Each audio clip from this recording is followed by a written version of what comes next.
Hello and welcome to the Obsessed Movie Man's YouTube channel thing.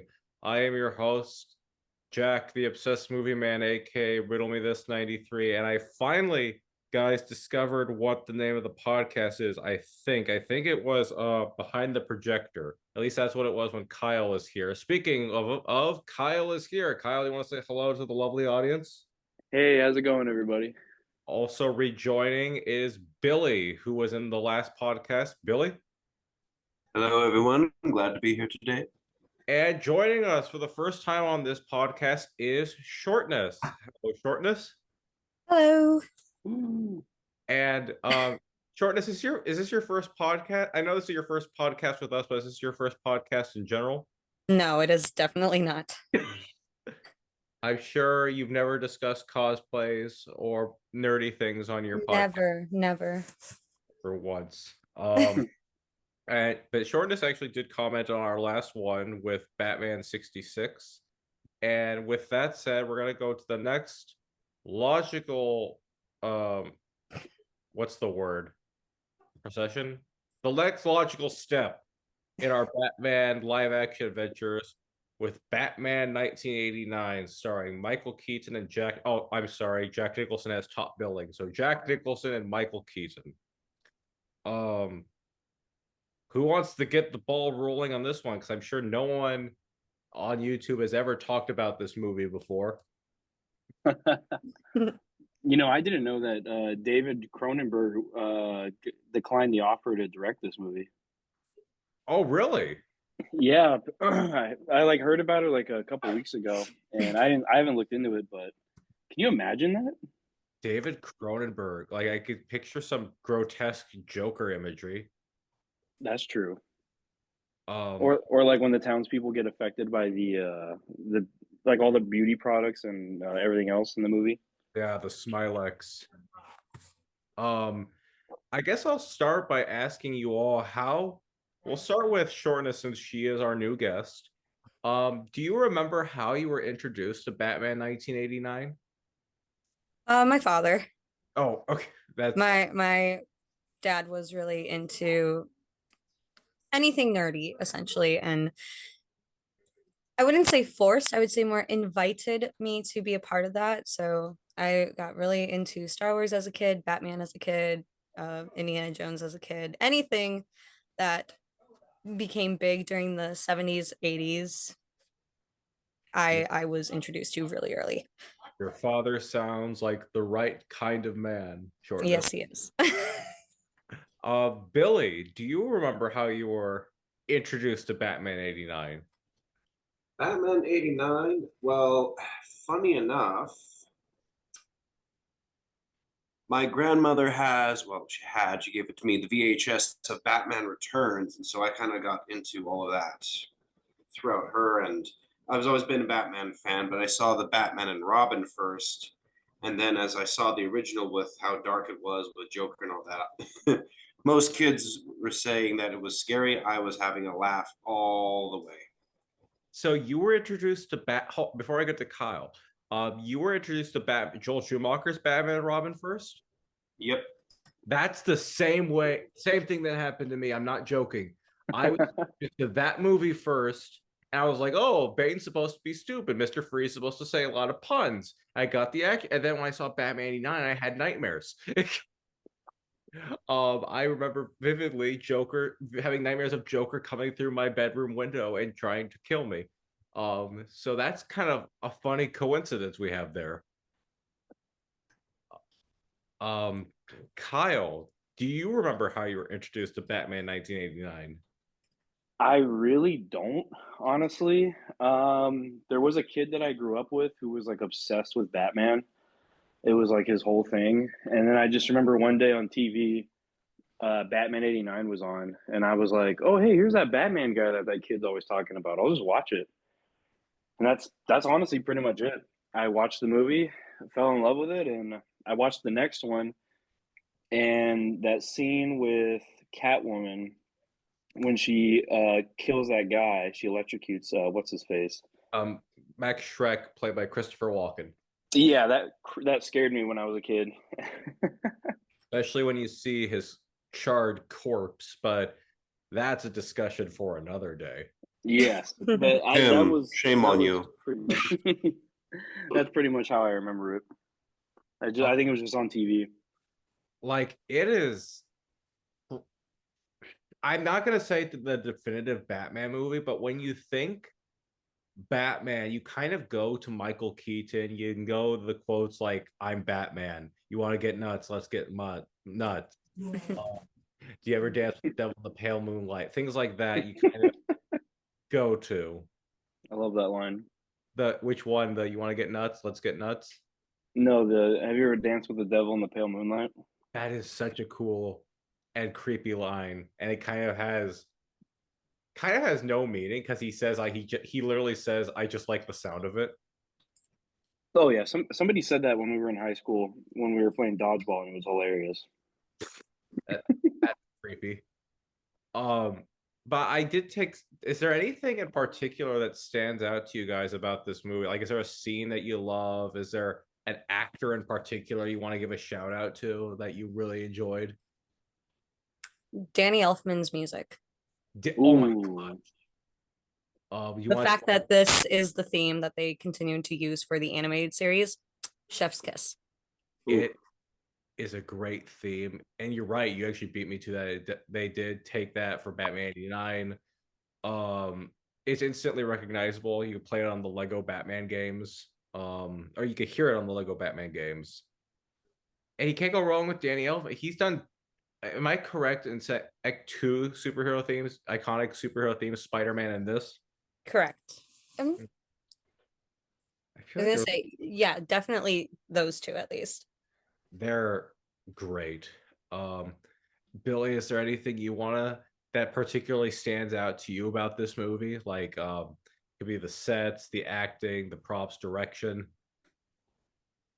Just a second here. Sorry, I had to step away for a moment. Oh, no worries. I will actually say the set itself of Batman '89.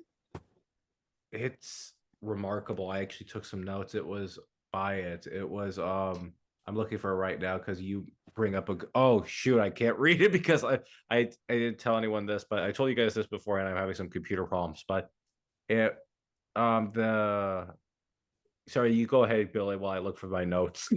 For sure. Yes, the pardon. The set itself of Gotham is its own character. It doesn't feel like they're just filming in New York or a section of Chicago. It feels like it's Gotham. It's its own city, its own location. You can feel the griminess, the decay, the corruption in every scene, every shot and angle, from the sky views to the streets and alleyways. It has its own atmosphere, which adds to the Batman '89 feel. It gives it sort of a timeless identity. Whereas you look at the Dark Knight, like it's like yeah, that's Chicago, and it's like eh. Sorry, I'm agreeing with you, sir. Sorry, I interrupt you with my Oh no, you're good. I did find it right now. The production designer was Anton First, and he and the rest of the art department intentionally mixed different architectural styles to make Gotham look like, quote, the ugliest and bleakest metropolis imaginable, unquote. Oh, they did a good job. Yeah, like I think the first thing that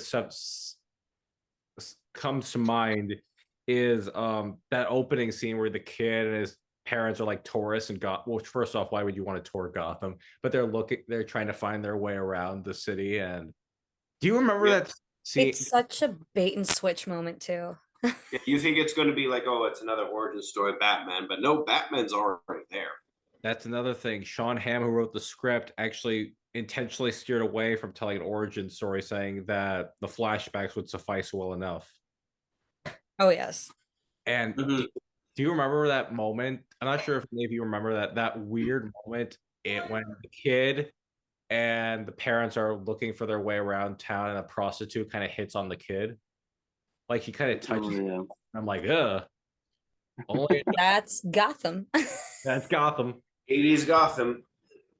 Kyle, is there anything that sticks out to you when thinking about this movie? Like, again, kind of the same question I gave to Billy and Shortness. Like, the sets, the acting, anything in particular stands out to you about this movie? If I could give a different answer, I'd say the background characters. Like I remember like all the goons, Bob, Bob. Goon 2, Goon 3, or Alexander Knox, the reporter. Yeah. Oh, Um, Knox. the corrupt lieutenant that dies in the beginning. Who was Porkins in Star Wars? Was it really? It was. Oh, it's Porkins. Yeah, I really like a lot of the background characters. They're fun. They're fun and wacky. You got Billy D. Williams as as Harvey Dent. Yeah. Rest. So That's underutilized. I. Hey, And he shows Kyle, up in actually, to Batman add on Forever. to you regarding that, I will say the side characters don't feel just like they're background cardboard cutouts. They actually feel like they add weight to the story. Yeah, exactly. Oh, Yeah. totally. Like the mayor of Gotham kind of reminds me of the mayor from Jaws, where he's insistent on this anniversary of Gotham parade. Like, we can't close down the town, guys. We make our revenue. No, where he's just like, Dent, we're gonna have balloons and a parade and everything. Do you hear me, Dent? Um, and like you guys mentioned, Eckhart, the detective, who's just like, all right, what you got no future, Jack. You're a certified nut job. And Carl Grissom. Oh, speaking of Carl Grissom, who's played by the great Jack Palance. He's only in 2 scenes in the movie. Oh yeah, that's right. But I love the side characters like Michael Goff comes to mind as the definitive Alfred. Oh, Oh, absolutely. yes. Michael Never go Goff was wrong. perfectly casted. Yeah, like I'm impressed that he decided to stay with the series as it declined. Uh, Yeah. I give him full props. I'm I can't prove this, but I'm convinced one of the reasons Tim Burton cast him is because he's a Hammer fan, and Michael Goff was in a few Hammer films. Oh yeah, he was, wasn't he? Yeah, he did recast Michael Goff in Sleepy Hollow. Like, Yes, he Ooh. did. yeah. The thing that comes to mind of this movie is like pretty much in general the designs. It's very Tim Burton esque, not as Tim Burton esque as it would be in Batman Returns, but things like the idea of giving Joker a permanent smile, because people forget he doesn't have a permanent smile. He can frown or grimace if he wants to, but in this movie, like they say that the nerves are severed, so the look of Jack or Joker's grin and the look of the Joker victims is very distinct to me. Oh, Oh absolutely. yeah. Speaking of, would you guys like to hear some people who were considered for the Joker and Batman? Yes. Yes. All right. For Batman, people who were considered included Mel Gibson, Kevin Costner, Charlie Sheen, winning, Tom Selleck, Bill Murray, Harrison Ford, Dennis Quaid, Pierce Bronson, and oddly enough, Willem Dafoe. I say oddly enough because a lot of people always wanted him to play the Joker. Really? Yeah. Yes. Are there any of those names that stick out to you, like that you would find an interesting Batman? Because I'm thinking Harrison Ford or Pierce Bronson. Well, I think Brosnan definitely. Dennis Quaid, you said, Billy? No, Pierce Brosnan. As Oh, I like him in the Bond movies. So him as Batman he'd probably do a different sort of form for Bruce Wayne and Batman, but it'd be interesting to see his portrayal. that would have been like Kyle Shortness. Any names stick out to you? Yeah, Dennis Quaid couldn't do this movie. He was too busy getting ready to film Jaws 3D, Oh, the masterpiece. hey, it's nothing compared to Jaws: The Revenge. But Bill Murray's an interesting one. That would have been interesting. Hey, man, I'm Batman. Shortness, any? Yeah, no, Bill Murray, I do not see him as any kind of superhero. Hey, he showed up in Ant-Man 3, the masterpiece. Shortness, any of those names stick out to you? Well, since Billy kind of took my Pierce Brosnan, Harrison Ford. Like, I can see it, but I also can't. I could see him as an old man Bruce Wayne. Yeah. Yeah, I can see him as Bruce Wayne, but not as Batman. Yeah. Yeah, Like that's the thing. Like, I don't know if I can ever picture him as Batman. Like Bruce Wayne for sure. Like, but we did I get could Michael. Oh, sorry. definitely. Oh, Oh sorry, no, Billy. oh no, it's fine. What was the movie? Batman Beyond, like old Batman, that Yes. kind of. That would be perfect for Harrison. He wouldn't do it, but that'd be perfect for him. I mean, hey, he did Red Hulk. That's true. You have a point. As long as you give Harrison a good old paycheck, he'll pretty much do anything. But we did get Michael Keaton, and it's hard to imagine now, but that was actually a controversial decision. Like comic book fans were furious, Yeah. and producers were actually concerned. They actually got protest letters that were sent to Warner Brothers. Yeah, because he was mostly known for comedies. Exactly. Like the one that comes to mind is Mr. Mom. Yeah. But I think what they did, if I could be wrong on this, they actually sent out like a few clips or pictures of him in the suit that was going to calm everyone down because people were probably thinking, okay, he's a comedic actor. They're probably going to do this like the 66 show again. Yeah. That And just like Kevin Conroy nailed it with the animated series, Keaton nailed it with the live action portrayal. Oh, totally 100%. Like I love his quiet intimidation. Like he doesn't have to shout real. He doesn't shout at all actually. Or do his gravel or Christian Bale's gravelly voice or anything like that. He Where just are the other drugs going? I can't wait till we get to that in a future episode. Um, Ooh. but I love Keaton. I love the design of the costume. Notice the lack of nipples yet. Foreshadowing. Foreshadowing. It's just a great costume, and it's also a perfect portrayal. I think he like his Bruce Wayne is oddly quirky. If that's a good way of describing it, do you think? I mean, he is an eccentric billionaire. There's going to be quirks in there. He's Yeah, he's eccentric, and you kind of get this goes perfectly with Batman. You get this feeling that there's something not quite right with him. Yeah. Yeah. Like I love the I think my favorite moment with him as Bruce Wayne is actually when he's following Vicky Vale and Knox into that little museum of armor and he's just kind of behind them just watching their conversation. Oh, that's one of my favorite moments because it's like he's literally listening in to like everyone gossip about him. And it's just like, I enjoy this. It's like oh, and Alfred give Knox a grant. But is there anything in particular, Kyle and Billy, that sticks out to you guys about Michael Keaton's performance? Um, no, I guess you guys kind of covered most of it. I'll actually say what stuck out to me was the visual storytelling. Because unlike The Dark Knight, where there's a lot of talking explanations, the visual storytelling is just all through Keaton's emotional acting through his expressions. Like he barely says a word, but you just see exactly what the character is going through, particularly the emotional scenes. Oh, like you're totally right. Like the one that comes to mind is when he goes to Crime Alley to place roses where his parents died. And Yep. I don't think he says a word in that scene, actually. No. That's a great moment. A lot of the moments when he's a Batman doesn't say anything, like when he's smirking at Jack Napier before when Jack Napier says, nice outfit. Um, that's a good example. Can we also agree that he's the only one who can smile in the bat suit and look intimidating? Exactly. It's kind of scary too. Well, I mean, you also have to think about like, so as Bruce Wayne, he's very eccentric, very quirky, and it's very comedic, right?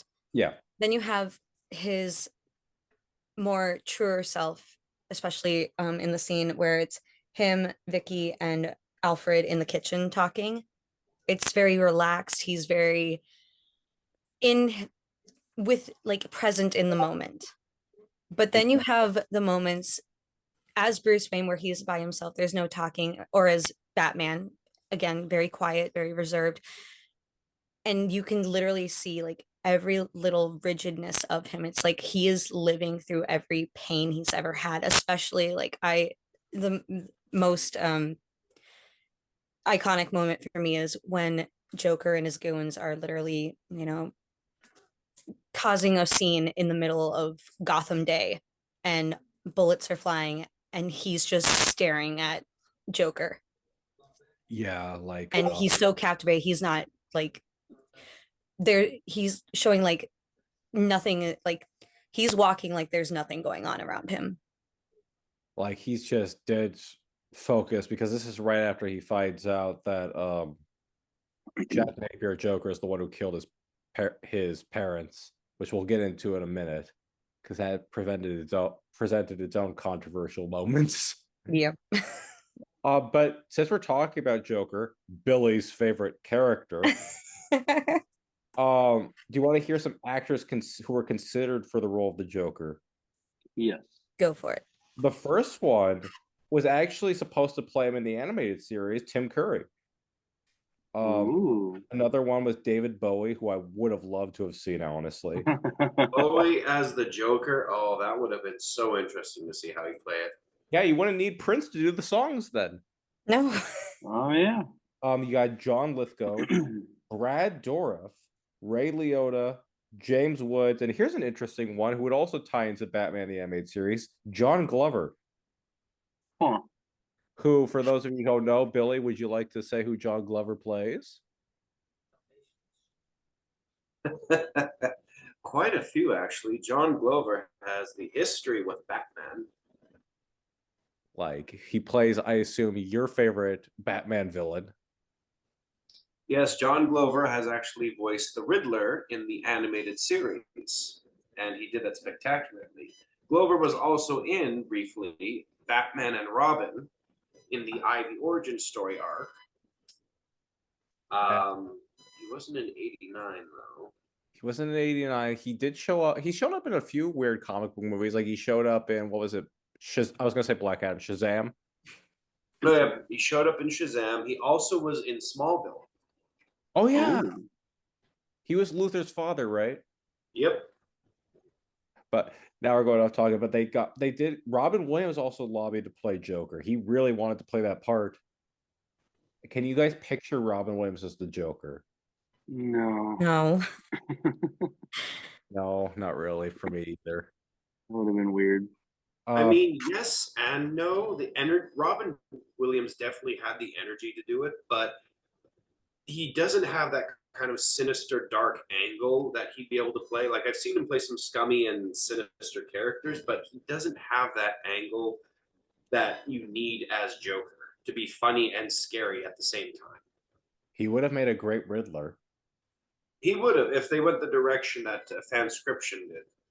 Exactly. But I found when I was doing my research, they obviously went with Jack Nicholson. I discovered, not discovered, but I looked down a breakdown of what Jack Nicholson's contract was. Would you guys like to hear that before we go into Jack Nicholson's portrayal in general? Yes. Because his contract was interesting. I'm sure it's maybe standard Hollywood stuff, but it specified the number of hours he was entitled to have off each day from the time he left set to the time he came back to film, as well as time to go see LA Laker games. He wanted all his scenes shot in a 3-week block. However, this ended up being 106 days of filming. Nicholson reduced his $10 million fee to $6 million in exchange for a cut of the film's earnings, which included the merchandise. Finally, he also demanded top billing. Nicholson is reported to have made as much as $90 million. Goddamn. Yes. So he was a smart businessman and knew that and I think for the money he was given, he went all out and did a great job. Like, I know people tend to go with Heath Ledger nowadays. I think even more than Joaquin Phoenix, I think we could say.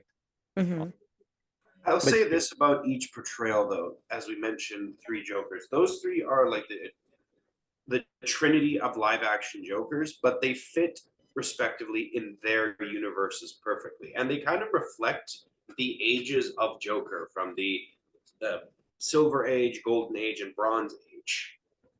Like Joaquin Phoenix's Joker is the psychological one. Jack Nicholson's, I think, was the golden era where he's just a straight serial killer, and the Silver Age was more the Try to. Oh, sorry. Go ahead. actually, I don't know, because both Ledger and Phoenix are the more psychological versions of during the time when superheroes came along, and they changed it to be less about fighting crime and more the in-depth character analysis.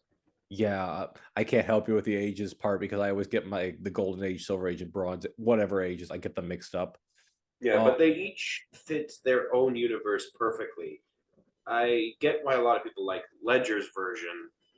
He is, yes, definitely scary, but when you look at Nicholson's version, he is essentially he even states his purpose: I make art until somebody dies. He's definitely probably the most comic accurate Joker we've gotten. Aside from like take the backstory out of it.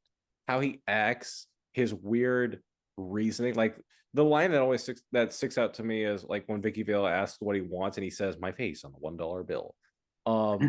That's like something the Joker would actually say in a comic book, just something like he had to think about that for a second. And he's like, I'll just tell a joke. I love his performance. Like there are so many like Joker-esque things that they took from the comics. Like I think they have the bang gun, don't they? Oh yeah, they do. Yes. Yeah. I love his little the joy buzzer that he has. All his extravagant commercials.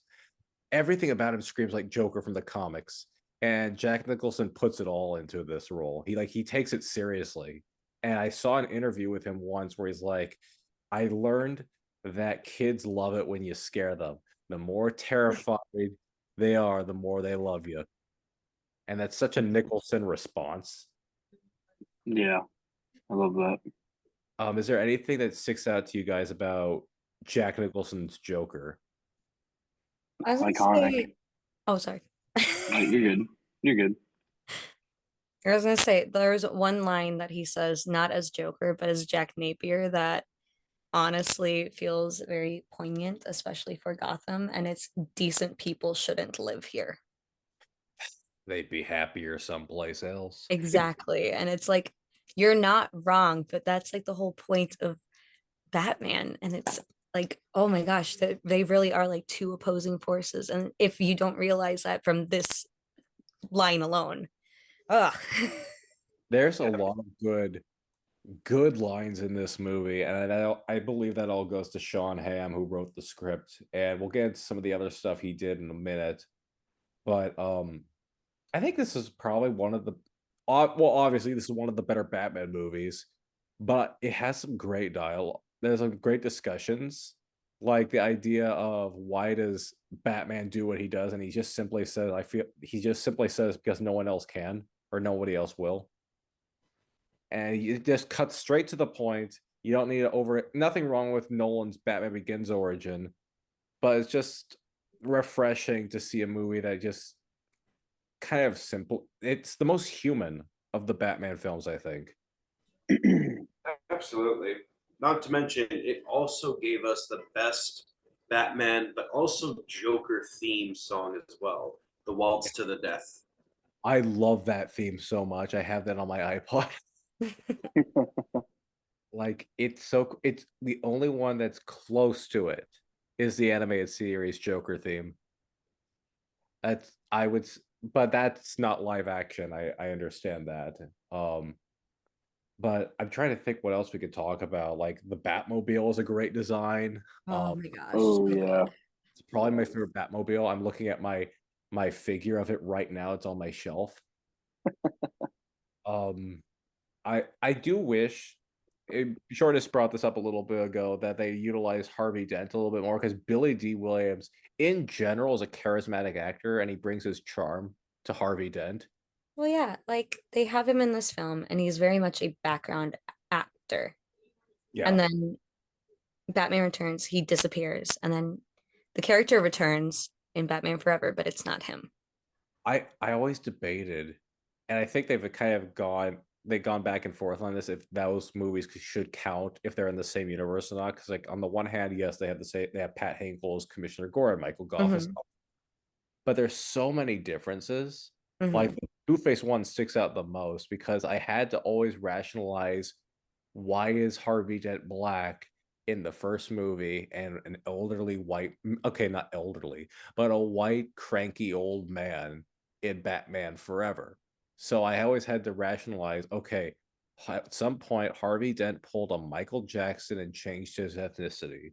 That's how I did the headcanon for that. But I think it's safe to say they're at least nowadays they're in separate universes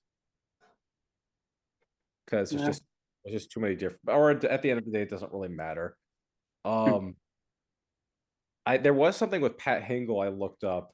He was supposed to have a bigger role as Commissioner Gordon. Like there was going to be a flashback scene where you kind of could see this in the newspaper that they're looking at the film when Bruce Wayne's parents died. He was supposed to be there to comfort Bruce Wayne and at Crime Alley. Mhm. So that's a little interesting. Also, Robin was supposed, or Dick Grayson at least was supposed to be in the film. Like there was a scene, it didn't make it into the shooting script, but they were going to film a quick scene where I think what it was Joker was going to be the one who indirectly killed Dick Grayson's parents. Well, I don't know. Would you guys have wanted to have seen Robin this early in the film, or you think he's good where he is? He's good where he is. He's good where he is, just because it would be way too many, I Yeah, think, like background characters floating around, like, oh, this will come up later. that's that's true, you guys. I agree, but I'm trying to check my notes again. Another one, Alexander Knox, he was supposed to be killed in the climax by the Joker gas, but apparently the filmmakers liked him so much they let him live. And I think Knox is a great original character for this universe. Oh, absolutely. Oh, Yeah. yes. Like he was played by comedian Robert Wool. And what's interesting about that is he came back to the role in the CW Arrowverse when they did the Crisis on Infinite Earths storyline. He shows up at one point. He does, really? Yeah, he does. Like, Oh my God, I never knew that. so that's pretty cool. Yeah, that's pretty cool.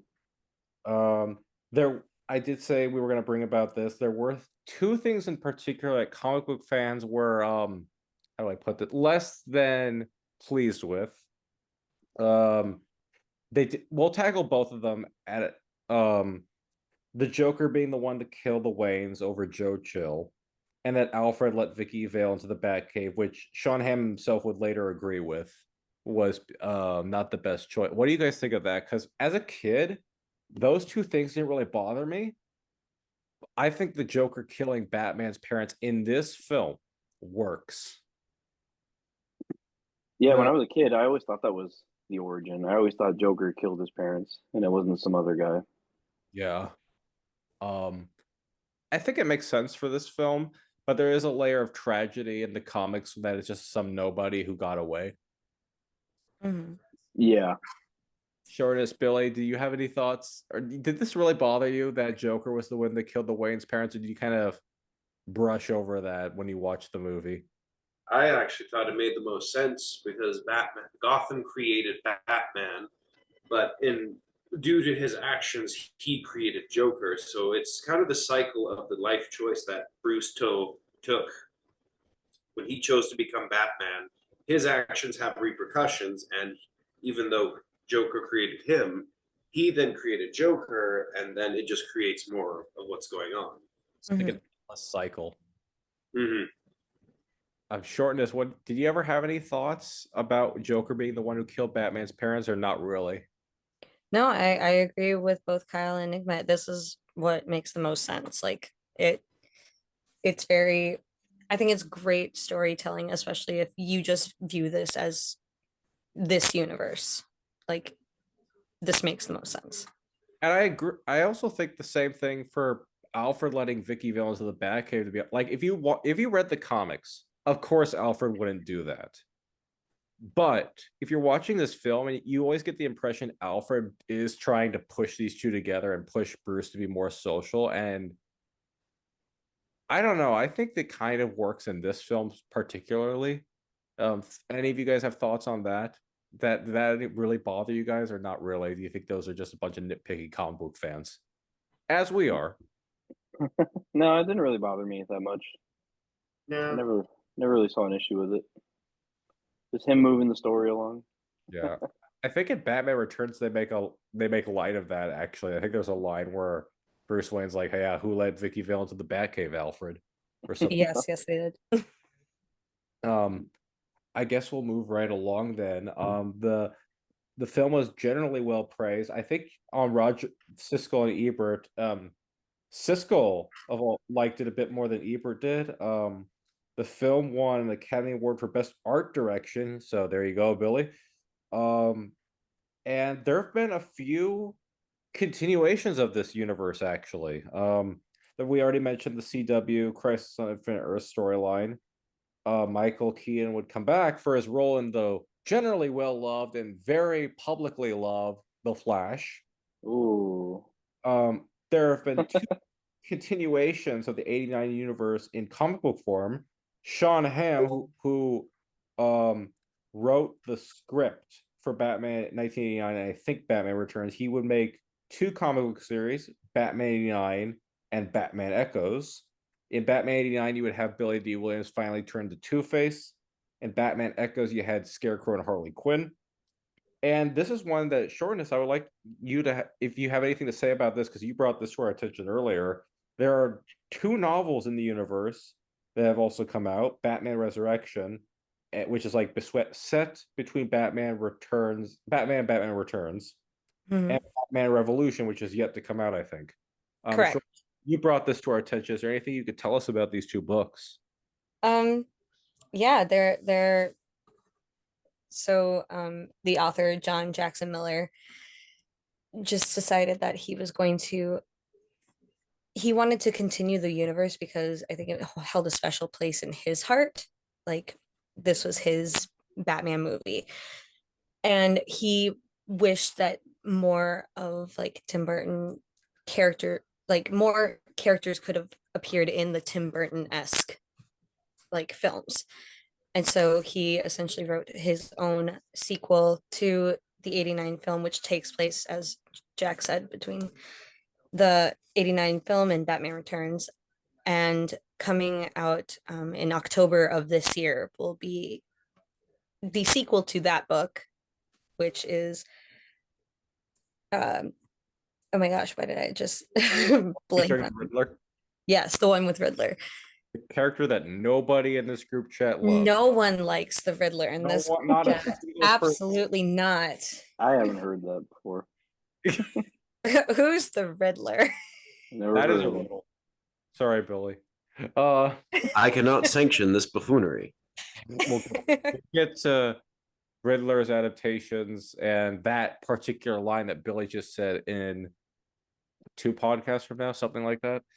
I actually, before we have our closing say, there is one more thing about the movie I want to ask you guys about.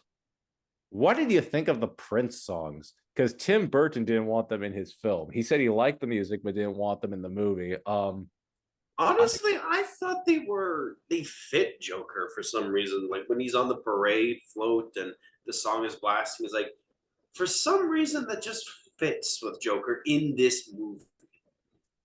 I agree. I actually have both those songs on my iPod.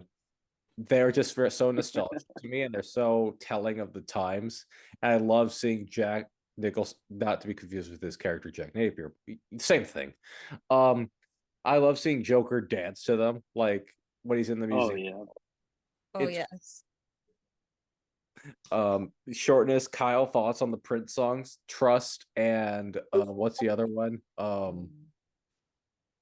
Party Man. I think they fit it perfectly. It encapsulate in encaps I can't say the word. It perfectly captures like that time period that this movie was made in. And I think it fits it perfectly. I love it. I love that parade scene with the song. It is such a Joker thing to do. It I agree. Shortness. Do you want to? Do you like it? Do you like these songs? I don't like these songs. I Oh, love these songs. I thought you were gonna say Whoa. I hate these. Whoa. So where I grew up, where I like the vicinity where I live, Prince is very poignant for us. very special to us. We Ooh. love Prince. So the fact that essentially he is the music besides Danny Elfman for a very big hero film fills me with pride. Heck yeah. Like, actually, I forgot. There's always something more about this show. I keep remembering. Like, I think this was in the script, but it was not in the film. But it was also in the comic book adaptation when he's throwing out the cash to all the people. You probably know where I'm going with this. When he's throwing out the cash, everyone in the parade's was supposed to reveal that the dollars were fake and it was Joker dollars. Like Yeah, because I remember that. yeah, I was supposed to call back to the line my face on the $1 bill. Oh. This is one of those films that like you can pick up on so many different details on it over and over again. And when you think you're done, you always find something new. Exact like um I used to watch Doug Walker's videos and he did some good observations of this movie. Billy, you might know this one. The because you watched Doug too. The one where he's doing the case file on Jack Napier. Do you want to take this one? Yeah, I think you know what I'm talking about. Oh yes, the incredible attention to detail regarding this entire movie. When Bruce Wayne has Jack's file, because he does suspect that Joker is Jack Napier, he recognizes the face because he is a detective. And another thing this movie does well is detective work with Bruce Wayne as Batman. In that scene, when he has the file open, if you just, it's a blink and you miss it moment. You look to the left, there's a picture of young Jack Napier in the file. It's a picture of the same actor you see in the flashback that kills the Wayne family. And they put a lot of thought into this movie. I love this movie, man. And woman. Thanks. You're welcome. I felt like I had to and put that in there. Is there anything else that really sticks out to you guys about this movie, or really anything at all? I like the backgrounds, like the matte paintings that they use. That's really cool. For Yeah. Gotham, I mean. Yeah, Yeah. the models. Oh yeah, they do have some good model work, like with Axis Chemicals, the cathedral, and all that. Hmm. Oh, and I'm sorry, I keep saying oh because I keep remembering one. This is the last thing I think I'll bring up. Then I'll leave the floor to you guys. Bob. Bob the Goon, who is played by who was requested to appear in this film. This was one of Jack Nicholson's close friends. Oh, He was played by I'm looking for it right now. I can't find it. But he was played. Jack Nicholson requested this actor to be in the film because they were close. Oh yeah, Tracy Walter. Tracy Walter was a close friend of Jack Nicholson, and Jack said, "Hey, can you make this guy a part of a movie?" Or he said something like that. And if you remember the old Kenner toy line, Bob got his own action figure. hey, he did. Kind of want, I want to keep it in the box and just display it. No other Batman 89 figures, just Bob. Love Bob. Is there anything? Okay, I think I'm done now. I yield the floor to you guys if you have anything else to say about this movie. Not really. No, I think we pretty much covered most of it. Mm-hmm. What Shortness? did you guys think of Vicky Vale pairing Oh, with Bruce? I liked Kim Basinger in the role. Not a criticism, but it's just an observation. She does scream a lot, which is fair. It's a fair thing to happen. But it's just again, it's not a criticism. It's just an observation. It's kind of like how people criticize Willie Scott and Indiana Jones. Oh yeah. I saw that Instagram post you posted Shortness about. Yes, I did, and it's gonna happen. I literally have a whole case file filled out. I like that Vicky Vale was in this movie. I know she didn't return to the sequels, but Vicky Vale is one of the first love interests of Bruce Wayne, Mhm. and it was cool to see her in the film. They showed they did their research. Yeah, I liked her. She was cool. I was gonna say, do you I personally, I think they had a good chemistry. Not the best chemistry between any Bruce, Batman, and love interest, pairings, but I think they had a good chemistry.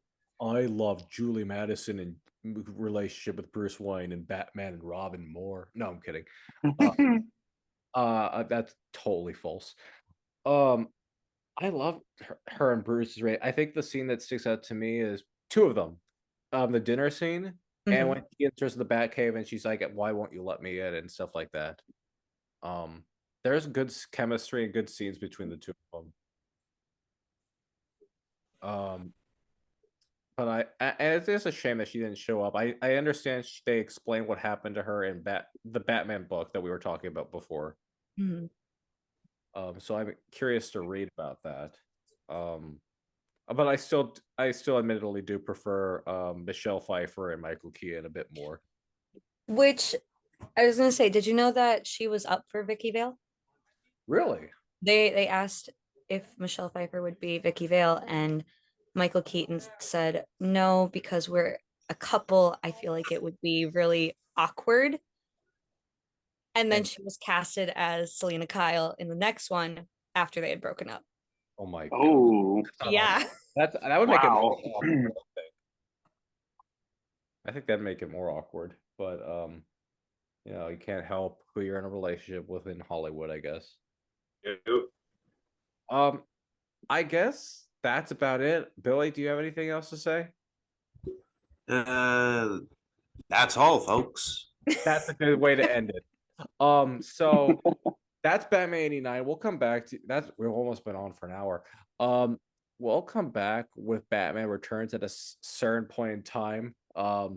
Either with the same guests, new guests, multiple more guests. We'll find out.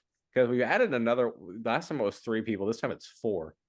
Um, but I'm excited to see where we go into the Burton universe with penguins and cats and Christopher Walkens. Oh my. So if there's anything you like, Kyle, you don't have a YouTube channel or anything you really want to promote, right? You're just kind Oh of no, yeah. There's nothing for me to plug. You're good. Billy, would you I know we've done this before and I know I'm going to put this in the comments, but would you like or the description, but would you like to share where people can find you? They can find me on TikTok as the Arcana Enigma. I do just D&D cosplay there. And Riddler, don't forget that Riddler. Yeah. You're like the definitive Riddler we have. Shortness. Do you know? Would you like to plug where people can find you? Anything, any place at all? Assume most social medias, same name, Shortness, cosplays. All right.